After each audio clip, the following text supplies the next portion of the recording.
What kind of information did Donald Trump have in those hundreds of classified documents that he worked so hard to keep his hands on? What was he doing taking those documents abroad when he was president? Why this guy who has never read a book had to bring boxes of classified documents with him when he traveled abroad? What was that about? Well, we don't know for sure, but there are some theories, and they have to do with a small scandal apparently that happened back when he was president. It involved the fact that he apparently often bragged to his closest associates, both during and after his time in the White House, that he knew illicit details about the love life of French President Emmanuel Macron. This is according to two different people talking to the outlet Rolling Stone. The former president apparently even claimed that he learned about some of this dirt through, quote, intelligence he had seen or been briefed on.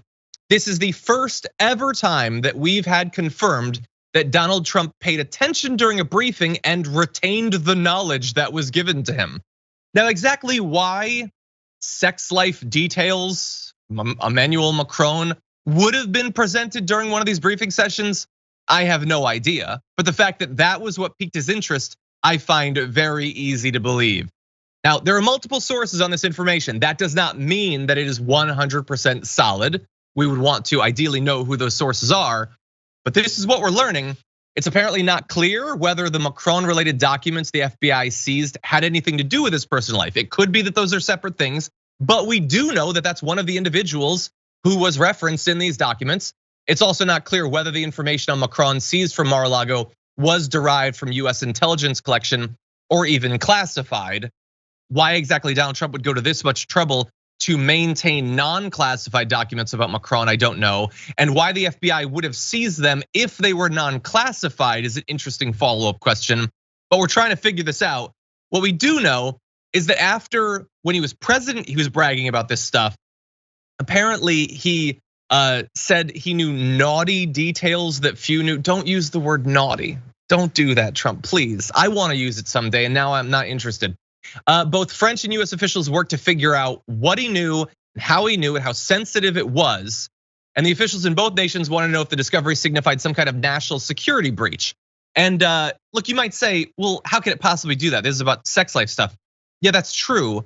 But how would you get that information? Do you have a source embedded close to this world leader? Are you intercepting communications? Are you hacking into servers or computers?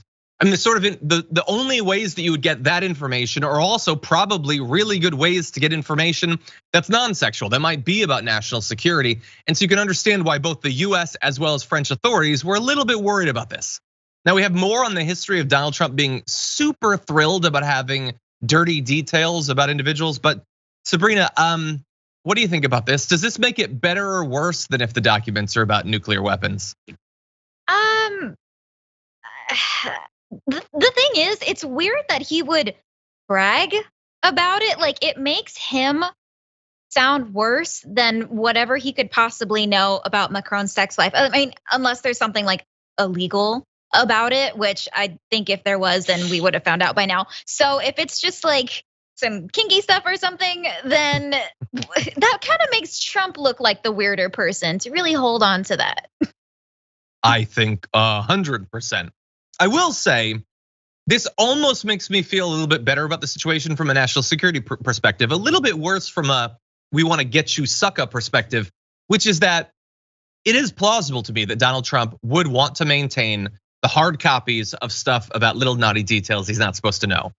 And if that is actually what he knew, and if it's not about here is where our missile defense launchers are, then that's way better for the country. It's still illegal. You still can't have that information, and it reflects super poorly on him. But I feel better politically in terms of whether this will result in Donald Trump going to prison. I think that the odds of that, no matter what, are pretty low.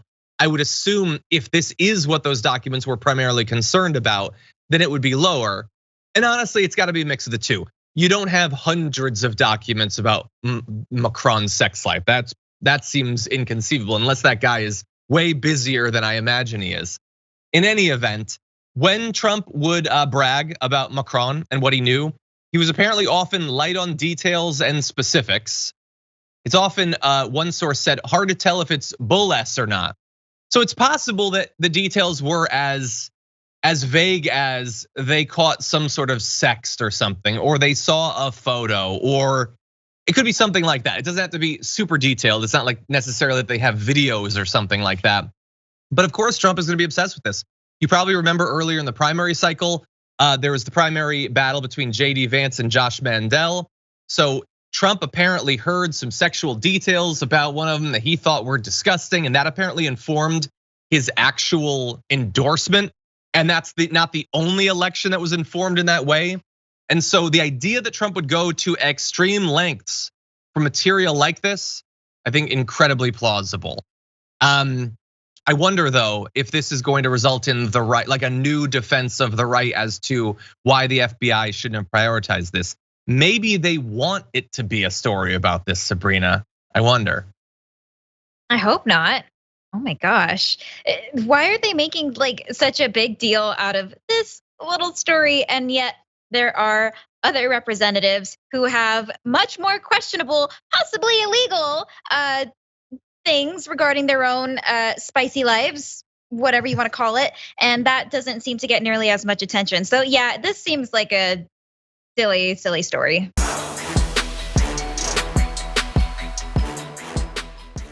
Check out the Damage Report podcast each day, wherever you get your podcasts, whether Pocket Casts or Stitcher or iTunes.